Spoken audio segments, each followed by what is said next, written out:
Wewe unafanya mixing safi, mastering safi. Baada ya kufanya mixing, imepelekwa kwa watu, wanasema mixing yako haijakaa sawa. Wakisha irejesha kwako, wewe unaanza kuleta kiburi, jeuri, kukataa kuona wewe ndo wewe. Na sometimes wakitaka watu project uwape data, unakataa.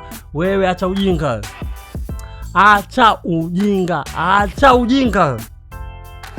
Nipande juu ya kiti, nipande juu ya mic, nisimame, nifanye. Nasemaje? Wewe unafanya mixing safi, acha ujinga. Kila wimbo una makosa, na hata hao unaoamini wanaofanya mixing bora na wao wanakosea, na kuna muda wanarejeshewa nyimbo na wanazifanyia marekebisho. Sasa iko hivi, twende darasani. Producer wengi sana wamekuwa wana shida sana kwenye swala la kuambiwa ukweli, na hii inawakumba watu wengi sana. Kwanza moja, kuna producer ambao hawawezi kumaliza project za watu.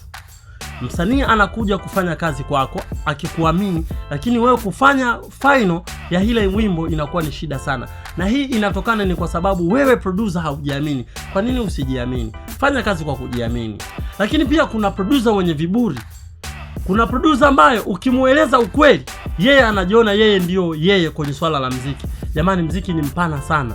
Muziki hauna ujuaji, muziki hauna umri. Muziki kila mtu ana njia zake anazozijua yeye katika kufanya muziki. Na ndio maana unawezekana ukafanya mixing ukapeleka kwa watu. Wewe umefanya mixing na umepeleka kwa watu, lakini watu wakakwambia haijakamilika. Haina maana kwamba wewe hujui kufanya. No, wewe unajua kufanya, lakini kuna vitu hujafanya vizuri, kwa sababu kila kitu kuna kitu ambacho tunaweza kukifanya na ukakikosea na ukafanya marekebisho. Hapa naongea na producers ambao wenye uelewa mdogo. Usijisikie vibaya.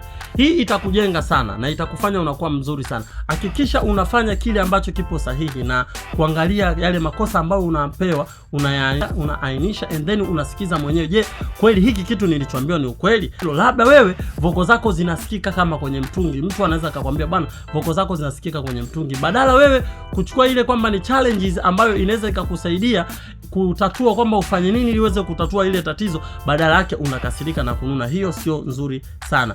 Producer ambao unarudishiwa project na kuambiwa bado haijakamilika, hakikisha sikiliza yale makosa ambayo umewaambiwa, kwa sababu unawezekana unatumia preset ambazo ulizonazo. Kumbuka jamani, naomba niwaelimishe sana. Hii is very important issues, kwa sababu huwezi kusema kila sauti au kila baadhi ya sauti unazokuwa unaziingiza zina depend na compression ambayo unataka kuitumia. For example, wewe labda kuna sauti ya mtu ambao umemix, umetumia compressor labda CLA 76.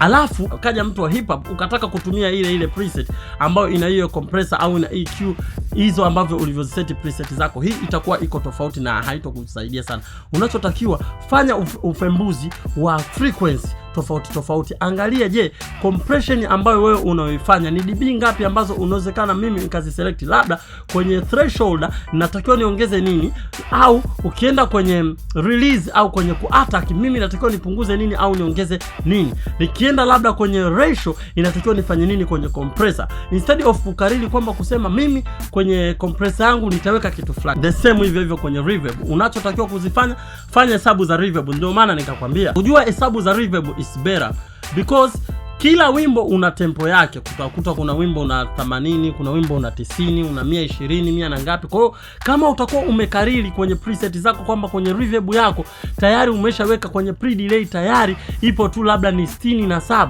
na kwenye decay time labda iko tu ni 1.5 au 1.2 tu katika hizo preset zako ambavyo jinsi ulivyoziset, hii itakufanya kwamba uwe tofauti. Hata ukienda kwenye deezer, maybe deezer yako wewe umeshaitengeneza katika frequency zake, labda umekwenda kwenye frequency labda 6776, ndio ndo frequency ambayo ipo kwenye hiyo deezer yako, ambapo kwenye wimbo mwingine labda ile frequency ya harshness haipo kwenye frequency hiyo ya 600 na labda ipo kwenye 500 au ipo kwenye 700 na. Kwa hiyo unachotakiwa uset na uweze kufanya kitu kizuri, uweze kupata kizuri. Hii itakusaidia sana. Nikiwa na maanisha preset kuwa to have your own preset is better, kwa sababu itakurahisishia, lakini hakikisha pia unatumia sasa kichwa chako na masikio yako katika kusikiliza. Je, hii compression ambayo unataka kutumia hapa, nataka kumake vocal yangu kuwa tight, nitaimake vipi? Hii itakusaidia sana. Lakini pia Tukienda kwenye hiyo EQ, kwenye equalization tunatakiwa kuangalia kwenye high, kwenye medium na kwenye low. Je, kwenye low ninatakiwa nipunguze kukati from ngapi? Kama ni kwenye preset, mwingine unaweza mkuta labda amesha make kwenye preset yake labda anakati kwenye low ni 115. While hiyo vocal iliyokuja hapo low cutting yake inatakiwa ishuke, labda uishushe hadi 150 au 160 au weke 95. Hapa unakuwa unatafuta frequency gani ambayo, je, hii frequency ina shida gani, unaiweka. Lakini kama ukiwa tayari umeshameki katika preset yako, maana yake utatumia hiyo.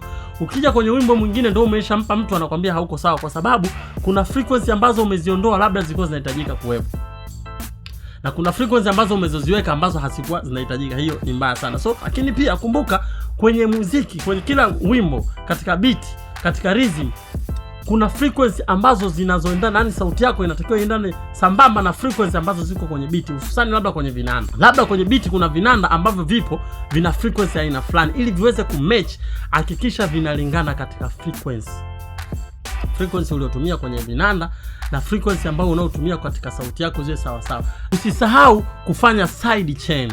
Ukifanya side chain, hii side chain inaimake vocal yako kuwa na space, kwa sababu unaambiwa na unashauriwa ni vizuri vocal yako iwe na space, ili isiwe na kelele, ili isiwe na mwingiliano kokote, ni lazima iwe na space. Yani vocal yako ni lazima iwe na space. Vipo vitu vingi sana ambavyo unaweza ukavitumia. Vipo vitu ambavyo unaweza ukavitumia na nikakuelekeza ukamake vocal yako kuwa na space. Lakini pia ni vizuri kufanya side chain, kwa sababu unaweza ukafanya bass ikawa na side chain. Unanielewa? Unaweza ukafanya reverb ikawa ina side chain, ili iwe vocal yako iwe na space nzuri, inakuwa inatanuka na inaachia, uipese kuisikika vizuri, iko cool. Hiyo itakusaidia sana. So producers, usijisikie vibaya pale unapoambiwa project imerudishwa kwako, kwani hii inaweza kukuletea kitu faida kwako, kwamba ukajua kwamba mimi nimekosea sehemu fulani na unatakiwa ufanyie kazi sehemu fulani. So unatakiwa uelewe na kujua kabisa music ni science. Ni science ambayo inaendana na mahesabu. Kama umeweza kucopy beat, kwa nini ushindwe kucopy mixing? Unatakiwa kucopy mixing iliyo bora ili uweze kupata kitu kizuri. So see you next time. My name is P Master.